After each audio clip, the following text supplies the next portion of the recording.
আসসালামু আলাইকুম ওয়া রাহমাতুল্লাহি ওয়া বারাকাতুহু। আজ আমরা জানব জান্নাত ও জাহান্নামের সেই বাস্তব বর্ণনা, যা আমাদের ঈমানকে দৃঢ় করে এবং আমাদের জীবন পরিবর্তন করে দিতে পারে ইনশাআল্লাহ। জান্নাতের বর্ণনা। জান্নাতের দরজা ও প্রবেশের জন্য শর্ত। জান্নাতের পুরস্কার। এমন বাগান থাকবে যার নিচে নদী প্রবাহিত হবে। সূরা বাকারা আয়াত 25। নরম মখমলের বিছানা থাকবে। সূরা রহমান। ফলমূল, দুধের নহর, মধুর নহর থাকবে। হাদিস।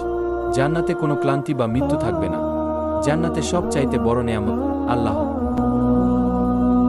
জাহান্নামের ভয়াবহতা। জাহান্নামের আগুন দুনিয়ার আগুনের 70 গুণ বেশি উত্তপ্ত। সহিহ বুখারী। জাহান্নামের খাদ্য জাক্কুম গাছের ফল, পানীয় ফুটন্ত পানি ও পুজ। শাস্তি, ত্বক পুড়ে যাবে, আবার নতুন ত্বক তৈরি হবে। সূরা নিসা। জাহান্নামের দরজা ও পাহারাদার ফেরেশতা।